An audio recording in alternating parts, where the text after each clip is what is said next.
Қытайлық жасанды интеллект аватарлар тікелей эфир кезінде тірі блогерлерге қарағанда көбірек тауар сата алады. 7 сағат ішінде цифрлық егіздер $7 миллион астам табыс тапты. Жасанды интеллектпен жасалған аватарлар нақты адамдардан да жақсы тауар сата алатынын көрсетті. Бұл Қытайдың Байду технологиялық компаниясымен танымал стример Лу Юнхао жүргізген бірлескен эксперимент нәтижесі. Трансляция барысында цифрлық егіздер Лу Юнхао мен оның жүргізушісі Сиамудың орнына жұмыс істеді. Аватарлар Лу Юнхао электронды сауда платформасында көрермендермен 6 сағаттан астам уақыт бойы тікелей эфирде сөйлесті. Бұл сессия 55 миллион юан, шамамен 765 миллион ақш доллар табыс әкелді. Салыстыру үшін, өткен айда Лу Юнхао өзі жүргізген алғашқы стримде ұзақтығы 4 сағаттан сәл асқанмен электроника, азық-түлік және басқа да тауарлар бойынша әлдеқайда аз тапсырыс түскен болатын. Аватарлар Байдудың генеративті жасанды интеллект үлгісімен жасалды. Ол 5 жылдық бейне жазбалар негізінде жүргізушілердің әзілдерін, сөйлеу мәнерін үйренген. Аватарлар үлкен артықшылық береді. Себебі компанияларға енді үлкен түсірілім тобы не студия жалдаудың қажеті жоқ. Олар тоқтаусыз трансляция жүргізе алады. Қытайда пандемиядан кейін стрим арқылы сауда жасау кеңінен таралып, сатудың балама арнасы ретінде қолданыла бастады. Суреттегі Гүлсара ханым жасанды интеллектті үйреніп, жасанды интеллекттің көмегімен алғаш рет өлең жасап, алғашқы өлеңін 15 мың теңгеге сатқан. Суреттегі 21 жастағы филиппиндік жігіт айына 4,5 миллион теңге табады. Бар болғаны жасанды интеллектпен жасалған мысықтар арқылы. Ол күн сайын небәрі 2 сағат қана жұмыс жасап, видеоларға мүлде кездейсоқ сценарийлер ойлап табады. Қазір оның каналына 600 мыңнан астам жазылушы және 500 миллионнан көп қаралым бар. Бүгін біз сіздермен бірге жасанды интеллект әлеміне терең үңілеміз. Бұл видео мүлде техникалық білімі жоқ адамға да түсінікті. Сізге керек бір ғана нәрсе, қызығушылық пен 1 сағат уақытыңыз. Сонымен, жасанды интеллект деген не? Қайдан шықты? Қалай қолданылады? Қалай табыс табуға болады? Осы сұрақтардың бәріне жауап берем. Жасанды интеллект адамның ақыл ойына ұқсас ойлау, үйрену, шешім қабылдау және тағы басқа қызметтерді атқара алатын компьютерлік жүйе. Нақты тапсырмаларды орындау үшін алгоритмдер мен деректерді пайдаланылады. Мысалы, сұраққа жауап беру, мәтінді жазу, сурет салу, бейнероликтер жасау, аударма жасау және тағы басқа тапсырмаларды орындайды. Соңғы ғасырдың жартысынан бері түрлі елдің ғалымдары адамның санасы сияқты әртүрлі функцияларды басқара алатын күрделі механизмді жасанды жолмен жасауға тырысып келеді. Әзірге адам санасының аналогы жасалған жоқ. Оны ғалымда жасанды интеллект дейді. 1956 жылдың жазында Джон Маккарти есімді америкалық бағдарламашы ақш-тың Дармонд колледжінде өткен ғылыми конференцияда бұл терминді алғаш рет қолданған. Ол компьютерлік бағдарламалаудағы ең алғашқы тілдердің бірі Лиспиттің негізін салған. Жасанды интеллекттің дамуына қосқан үлесі үшін Маккарти зейнет жасында Тюринг премиясының лауреаты атанды. Шындығында жасанды интеллект Джон Маккартиге дейін де қолданылған. тек оған дәл осы атау берілмеген болатын.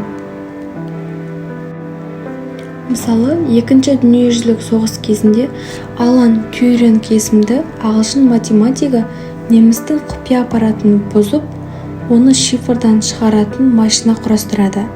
Алан Тьюринг соғыс кезінде Германияның әскери теңіз флотының хабарламаларына криптоанализ жасайтын ағылшын үкіметінің хат 8 атауына ие тобына жетекшілік еткен. Ол немістердің Enigma аппаратының кодын бұзып, мыңдаған адамның өмірін сақтап қалады. Соғыстан кейін ағылшын ғалымы алгоритмдік анализ жасаумен айналысып, 1950 жылы компьютер интеллектінің деңгейін анықтайтын тест әдісін жасап шығарады. Тьюринг тесті бүгінгі күнге дейін қолданылады.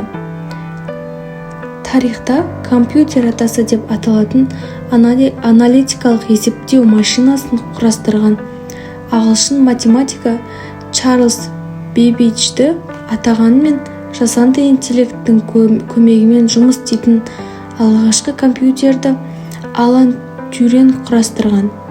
Оның ғылыми жұмыстары бүгінгі суперкомпьютерлердің құрылуына негіз болды. 20 ғасырдың соңғы ширегінде ғалымдар жасанды интеллектіні алгоритмдік ойлау шеңберінен шығаруды ойлайды. Нақтырақ айтсақ, жасанды интеллектіге ойлау шексіздігін сыйлау идеясы туындаған болатын. Ал оған дайын модель ретінде адам миының құрылымы таңдап алынады. Осылай нейрондық желі құрылды. Бүгінгі ғалымдар компьютер мүмкіндігін бірнеше мың есеге күшейткенмен, оны бағдарламалау кодын шеңберінен шығаруға қол жеткізбеді. Жасанды интеллект тіркесі адамның санасына жасанды жолмен жасау идеясы арқалағандықтан, ол адам сияқты еркін сөйлеу қабілетіне ие болуы тиіс.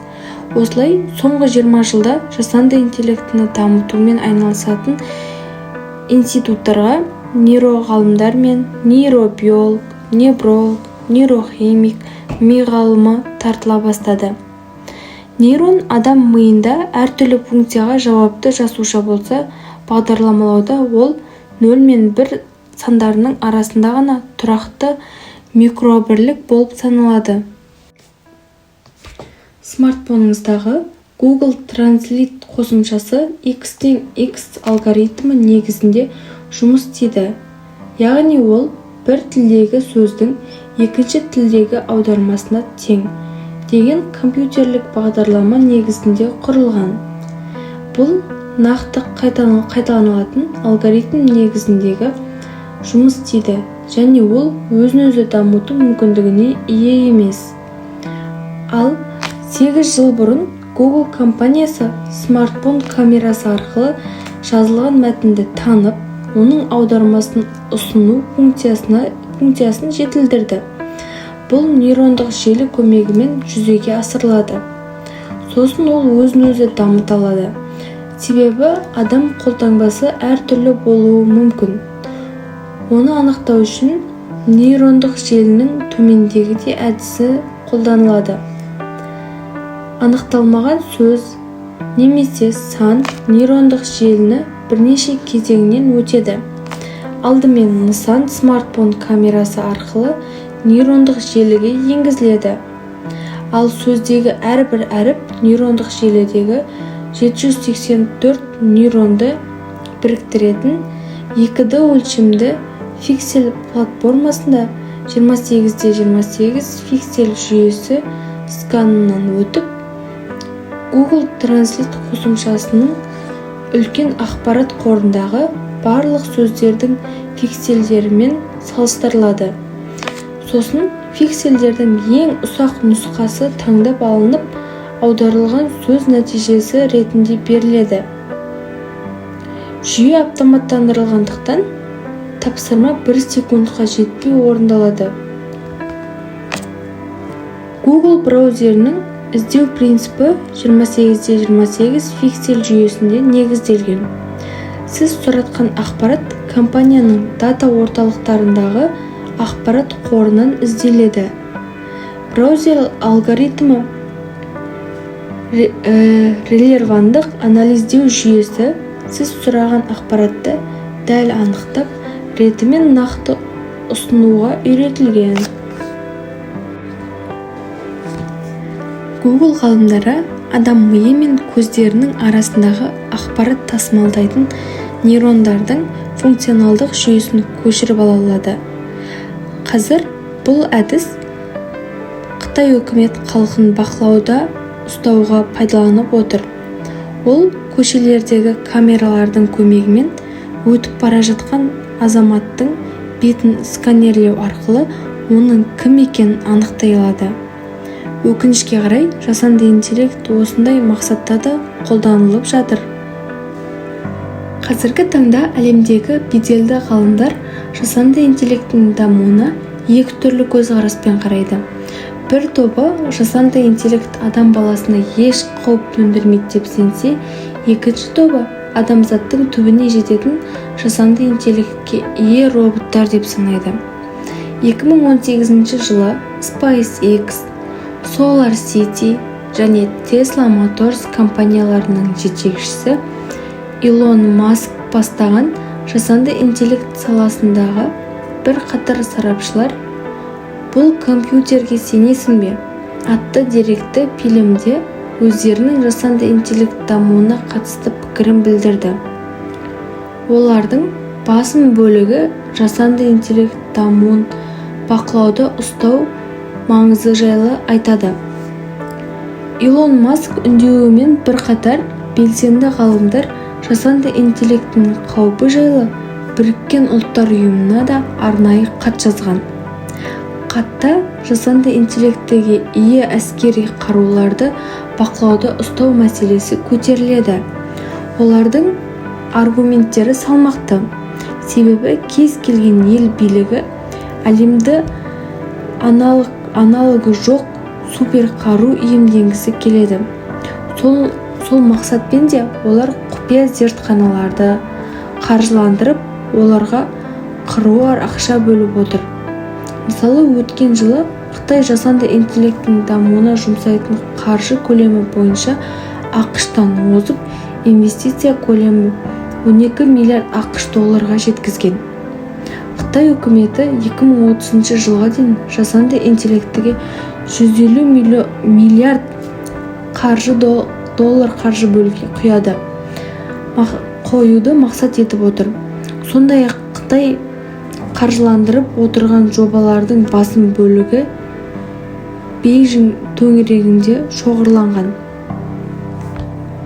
Робот бізді алмастырса, роботтар әзірге әлемді жаулап алмаса да, белсенді түрде осыған ұмтылып келеді. Адамның қолы жетпеген жерге ойы жетеді.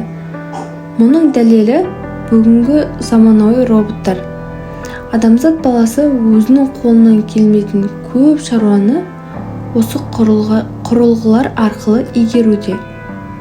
Соңғы шыққан роботтар тіпті адамның кейпінде сөйлеп, ойлап та жүргенін жақсы білеміз. Бүгінде роботтар еңбектеген баладан еңкейген қартқа дейін біледі. Робот хирург көмегімен күрделі ота жасалады. Соңғы 20 жылда Да Винчи хирург роботтарының көмегімен әлем бойынша 3 миллионға жуық науқаста ота жасалған. Да Винчи дәрігерге ота жасау аймағын HD сапада көруге мүмкіндік беретін хирургиялық жүйе. Ол ота аймағында кедергісіз жұмыс жасау үшін кішкентай пішінмен жасалады. Ал аспаз робот жеке робот емес, оны тұтастай асхана деп санауға болады. Аспаздың орнына босататын роботты адамға сәйкестендірген екі қолы бар. Осы екі қолының көмегімен ақылды құрылғы мәзірде тапсырыс берген пәрмен бойынша бұйрықты орындайды. Адам қанша уақытта дәмді ас әзірлей алса, робот та дәл сол уақытта және дәмді тамақ жасауға қауқарлы. Бұл робоасхана сатылымға 2018 жылдан бастап шыға бастаған. Сонымен қатар бақташы робот деген де бар.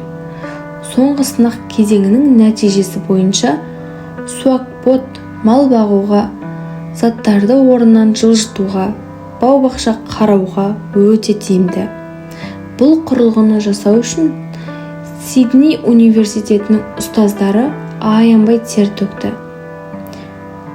Фермерлік шаруашылықта жандандыру үшін бұл салада роботтардың бірнеше түрі дайындалған.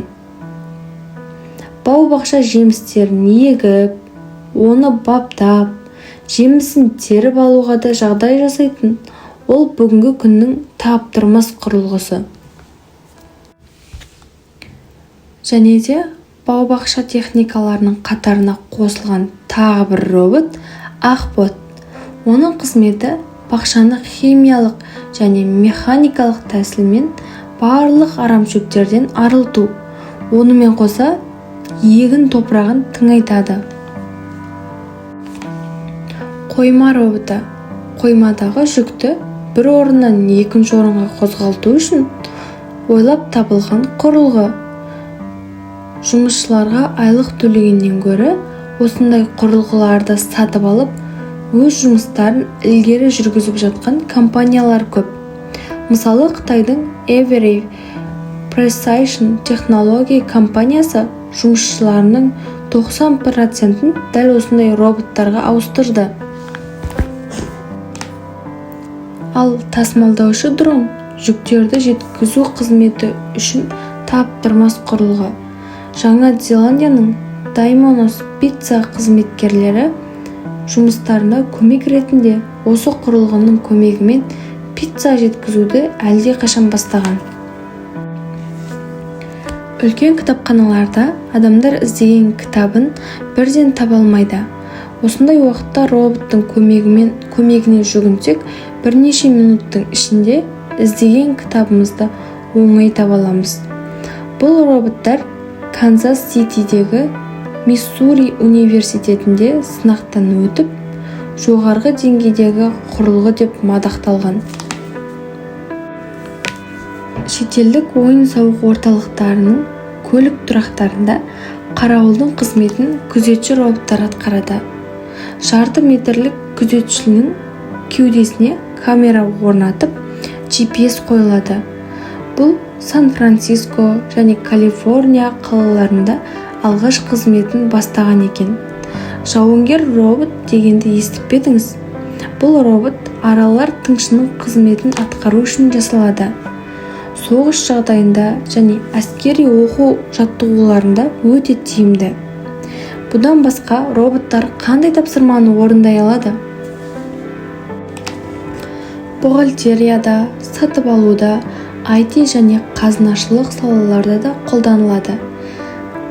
Қызметтерге виртуалды көмекші жасап береді. Бұл қайталанатын әрекеттерді үздіксіз орындай алады. Бухгалтерлік есептен мысал 90 сайын ішкі есепке алу жүйесіндегі салық деректерін электрондық шот-фактуралардың мемлекеттік порталдағы деректермен салыстыру керек.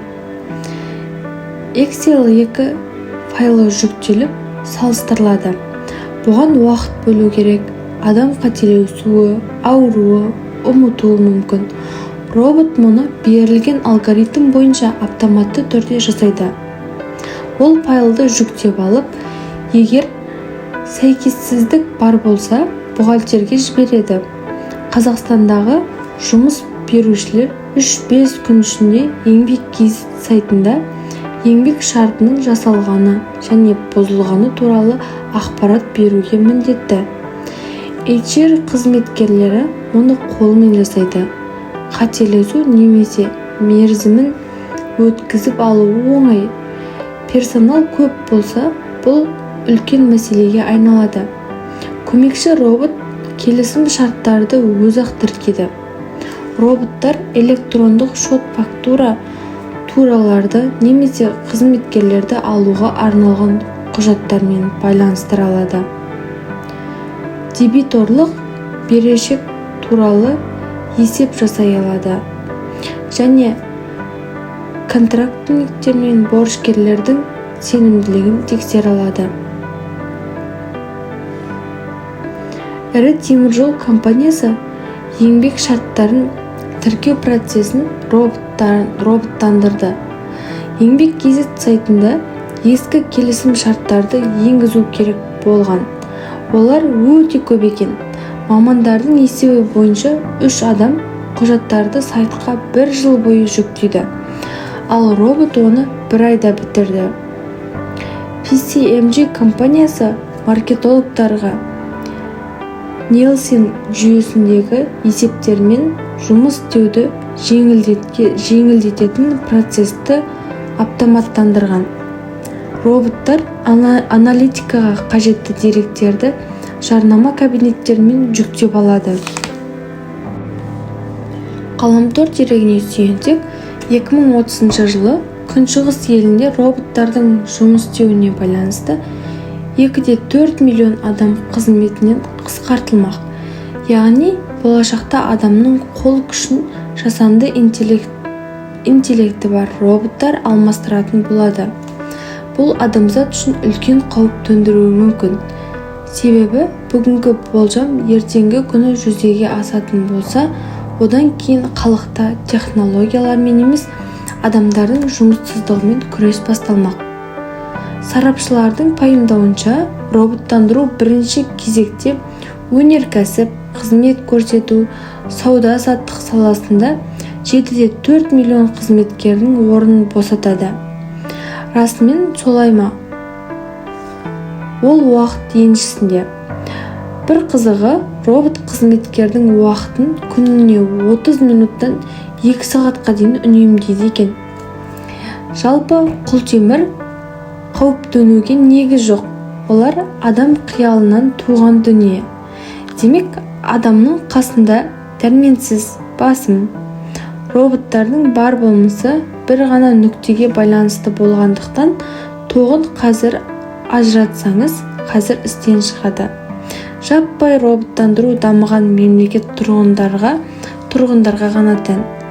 Әлемнің көп бөлігінде болашақта адамның еңбегін пайдалану жалғаса береді.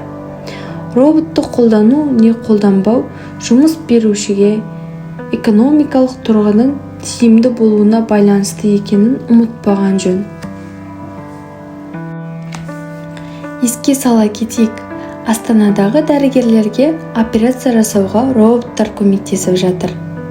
Науқастардың жамбас және тізе буындарына ота жасалуда. Роботтың пайдасы сол қателесуге жол бермейді, дейді мамандар. Роботтың аты Страйкер Мако деп аталады. Бұл дәрігердің көмекшісі қызметін атқарады. Яки нақты қай жерге, қалай ота жасау керегін жоспарлап береді. Егер дәрігер ота жасау барысында қандай да бір қателік жіберсе, робот бірден өшіп қалады екен. Ал бұған дейін Астанадағы ұлттық ғылыми травматология және ортопедия орталығында жамбас және тізеге роботтың көмегімен ота жасалмаған. Мәскеуден келген мамандар роботтың артықшылығын көрсетті. Робот операцияны дұрыс жасалуына көмектеседі. Дәрігерге қателесуге жол бермейді. Қарапайым тілде айтсақ, хирург роботтың қолын ұстап тұрады. Қанша кесу, қалай кесу керегін, протезді қою, барлығын роботтың нұсқауымен жүргізіледі. Қазіргі жасанды интеллект өміріміздің ажырамас бір бөлігіне айналды. Әсіресе студенттер үшін. Жасанды интеллект оқу мен жеке дамуға үлкен көмек береді. Уақытты үнемдеп, тиімділікті арттырып, тіпті қиын мәселелерді шешуге көмектесетін құрал ретінде жасанды интеллект студенттер үшін таптырмас көмекші бола алады. Енді студенттік өмірді қалай жақсартатынын қарастырып көрейік. Жасанды интеллект құралдары арқылы оқу әлде қайда оңай болды. Мысалы, ақпарат іздеу ChatGPT немесе Google Bard, қазіргі атауы Gemini сияқты платформалар кез келген тақырып бойынша жылдам ақпарат беріп, уақытыңызды үнемдейді. Қиын мәтіндерді қарапайым тілмен түсіндіруге немесе қысқаша мазмұнын жасауға көмектеседі. Тіл үйрену Duolingo, Grammarly секілді қосымшалар жаңа тілдерді оңай меңгеруге көмектеседі. Жасанды интеллект уақытты жоспарлауды жеңілдетеді. Мысалы, кесте құру, Notion немесе Google календар сияқты құралдар арқылы тапсырмаларды жүйелі түрде ұйымдастыруға болады. Сіз өз тапсырмаңызды жазасыз, бұл құралдар барлығын уақыт бойынша қойып, бөліктерге бөліп, орындауға оңай болатындай жинақтап береді. Маңызды шаруаларды уақытында есіңізге салып, негізгі нәрсені ұмытпауға көмектеседі. Әр студенттің қажеттіліктеріне бейімделген оқыту мүмкіндіктері бар. Жеке оқу жоспары, Coursera, Khan Academy секілді платформалар жасанды интеллект арқылы әр адамға керек тақырыбына сай лайықты жоспар ұсынады. Тестке дайындық, IELTS немесе SAT дайындық платформалар арқылы қай жерде қате жасап жатқаныңызды анықтап, сол бағытқа жұмыс істеуге көмектеседі. Топпен жұмыс істегенде жасанды интеллект өте тиімді. Неге? Себебі ортақ құжаттарды бірден редакциялайды. Microsoft Copilot немесе Google Docs құжаттарды бірге өңдеуді жеңілдетеді. Яғни, әр компьютер әртүрлі уақытта жасаған құжаттарды жинақтап береді. Идея ойлап табады. Жасанды интеллект жаңа идеялар ұсынуға көмектеседі. Топтық тапсырма орындауда, презентация қорғауда, зертханалық жұмыстарды, тіпті студенттік кештерге ерекше идеялар тауып беріп, өміріңізді жеңілдетеді. Қаржылық сауаттылықты дамытуға да жасанды интеллект көмектесе алады. Бюджет құрып береді. Валетай қосымшасы қаржыны тиімді басқаруға көмектесіп, кіріс шығысыңызды бақылауда ұстайды. Шығындарды қысқартуға көмектеседі. Артық шығындарды анықтап, үнемдеу жолын ұсынады. Бүгінде мұғалімге арналған жүк аз емес. Күн сайынғы сабақ жоспары, оқушылардың білімін бағалау, құжат толтыру дегендей толассыз жұмысқа енді цифрлы технологияларды үйрену де қосылды. Бұрын тек күнделікті оқулық пен жеткілікті болса, қазір әр мұғалімнің сабағында түрлі платформалар мен жасанды интеллект құралдары болуы керек. ChatGPT, Hagod, Wizis, Wordwall, Gamma секілді платформалар бүгінде мұғалімдердің көмекшісіне айналды. Біреу сабағын интерактив қосса, енді біреу оқушыларды қызықты тесттер арқылы білімін тексеріп жүр. Әсіресе ChatGPT мұғалімдер арасында үлкен танымалдылыққа ие болды. Сабақ жоспары, эссе жазу, тіпті оқушының жеке деңгейіне қарай тапсырма дайындауға дейін көмектеседі. Бірақ осының бәрі осындай мінсіз бе? Әрине жоқ. Әр құралдың әр минустары бар. Ал мұғалімдер үшін бұл минустарды білу маңызды. Жасанды интеллект керемет. Ол тапсырма дайындайды, мәтіндерді өңдейді, ақпарат жинайды. Бірақ бір нәрсені ұмытпаған жөн. Мұғалімнің жүрегіндегі сезімді ешқандай технология алмастыра алмайды. Мысалы, ChatGPT оқушының көңіл-күйін түсіне алмайды. Оқушы сабаққа көңілсіз келсе, жасанды интеллект оған жылы сөз айтып, мотивация бере алмайды. Бұл жерде мұғалімнің кәсіби тәжірибесі мен жанашырлығы таптырмас құрал болып қала береді. Қазір мұғалімдер арасында жиі қолданылатын платформалар Kahoot, QGIS, Wordwall, Gamma. Соның әрқайсысына жеке тоқталатын болсақ, Kahoot оқушыларға қызықты викторияны жасауға арналған тамаша құрал. Бірақ оның үлкен минусы қазақша мәтін енгізгенде көп қателердің орын алуы және интернетке тәуелділігі. Онлайн байланыс үзіліп қалса, сабақты қызықсыз қылып жіберуі мүмкін. QGIS тест жасауға жақсы, алайда оқушылар сұрақтарды бір уақытта көре алмай, барлығы әр түрлі деңгейде жауап беріп жатқанда бақылау қиындайды. Wordwall ойын форматындағы тапсырмалар құрауға керемет. Бірақ тегін нұсқаларды құралдар саны шектеулі ғана. Келесі бізде Gamma. Презентация жасауға таптырмас құрал. Дегенмен оның кейбір анимациялары интернет жылдамдығына тәуелді және қазақ тіліне қолдау көрсету әлде жетілдірілмеген. Жасанды интеллект кейде дұрыс емес немесе қиынсыз шешімдер ұсынады. Кейде тарихи фактілерді шатастырады немесе қате ақпарат береді. Мұғалімдер бұл жағдайға ұсынылған мәліметтерді міндетті түрде тексеруі керек. Оқушылардың оқуға деген мотивациясын төмендеуі тәуелділік. Интерактивті платформалар оқушыларды бастапқыда қызықтырғанмен, уақыт өте келе бұл қызығушылық төмендеп кетуі мүмкін. Оқушылардың бар назары экранға ауып, мұғалімнің сабақ түсіндіруіне назар аудармай қалуы да ықтимал. Технологияның күн санап дамуы мұғалімдер мен оқушылардың оған тәуелді болуына әкелуі мүмкін. Мұғалімдер қарапайым әдіс тәсілді, дәстүрлі сабақ өту дағдыларын ұмытып қалуы мүмкін. Шығындар мәселесі. Кейбір платформалар бастапқыда тегін болғанмен, толық мүмкіндіктерін пайдалану үшін ақылы жазылым қажет. Мұғалімдер үшін бұл қосымша қаржылық шығынға алып келеді. Ал мектептер мұндай шығындарды әрдайым көтере бермейді.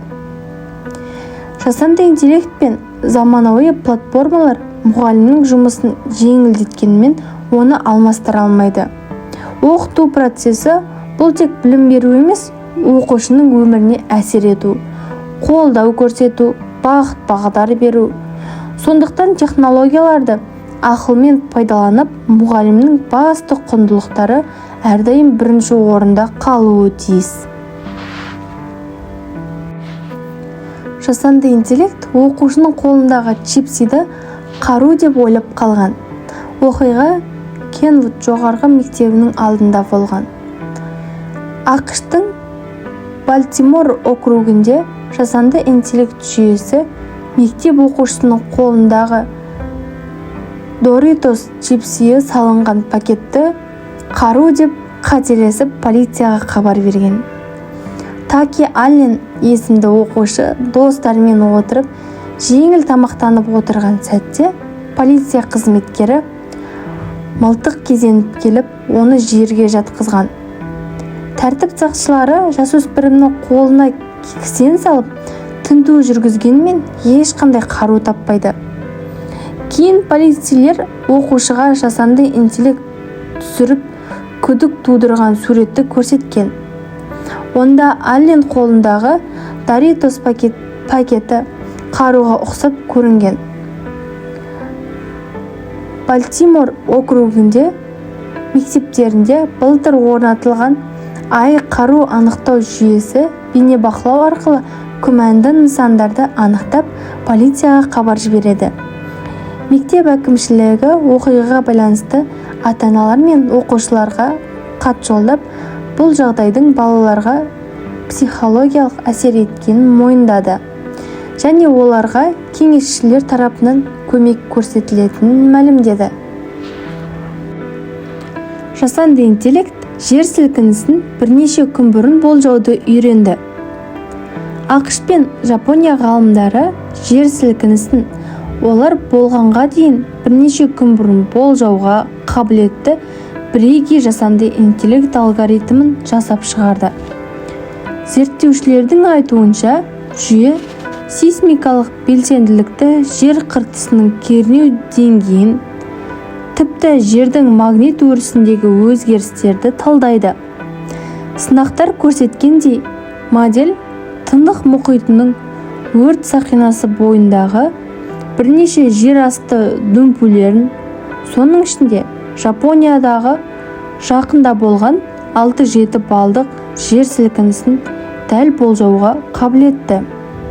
Сарапшылар енді технологияны ерте хабарлау жүйелеріне біріктіруді жоспарлап отыр.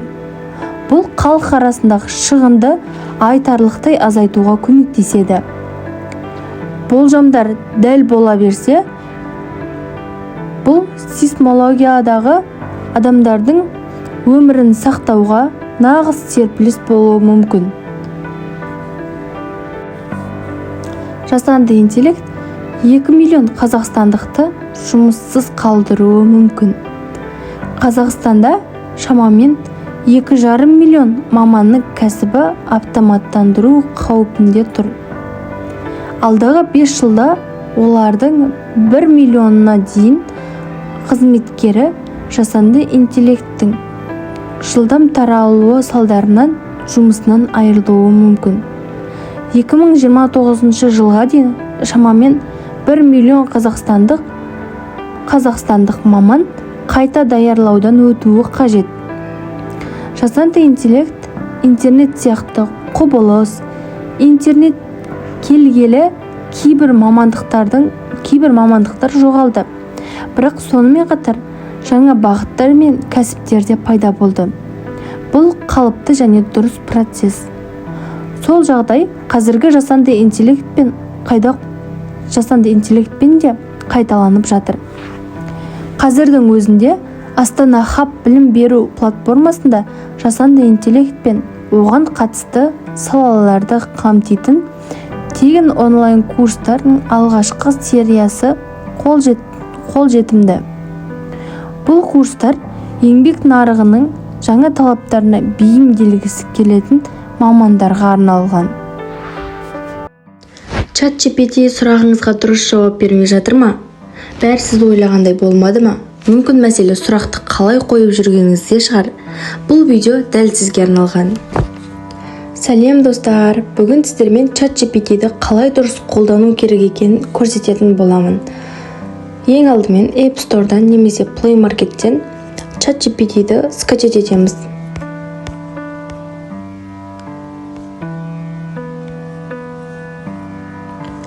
Осы жерден іздейміз.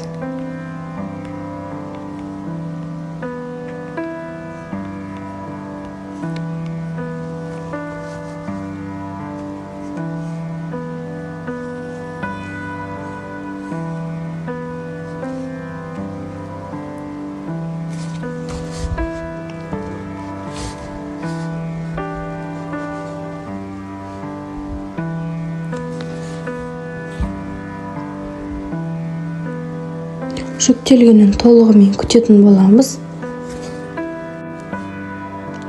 Бізде толығымен жүктелді. Енді осы ашу батырмасын басамыз. Басқан кезде осы жерде толығымен толтырып шығатын боламыз.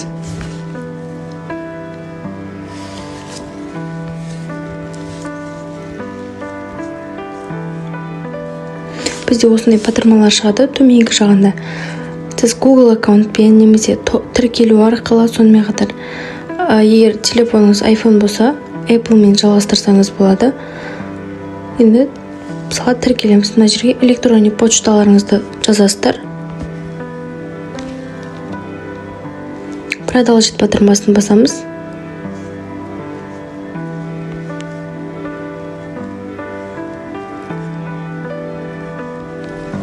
Google-мен де кірсеңіздер болады. Google аккаунттарыңызбен осы жерден таңдаймыз. Егер сізде бір аккаунт болса, сонымен кіре беруге болады. Енді төменгі жағындағы продолжить батырмасын басамыз.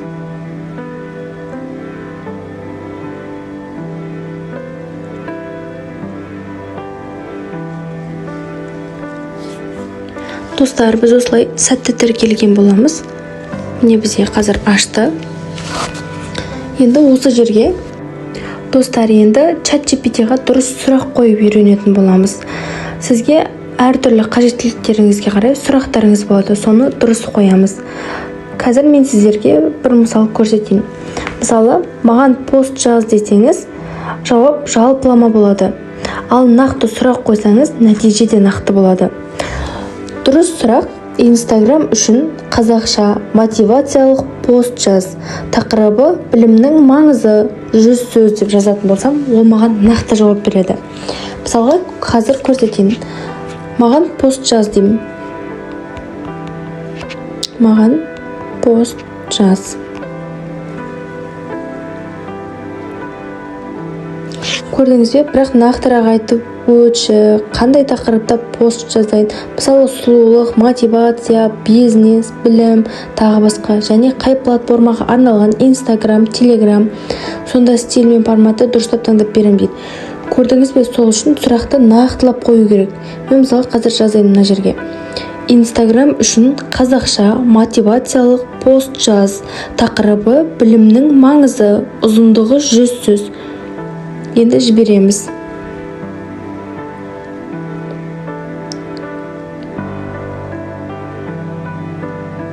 Қазір бізде іздеп жатыр.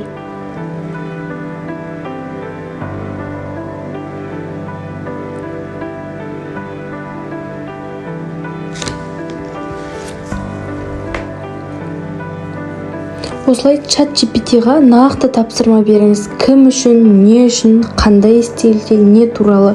Сол кезде толық жауапты алатын боласыз. Міне сұрауың бойынша 100 сөз шамасында мотивациялық пост, білім осылай көрсететін болады.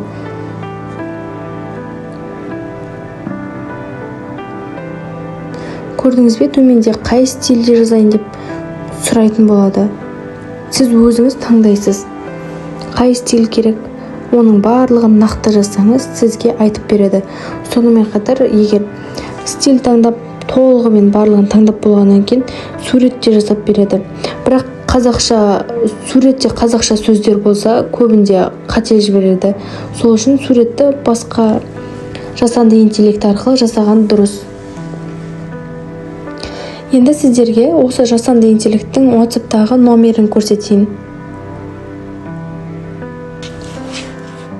Енді осы ChatGPT-дің WhatsApp-тағы номері осындай номер.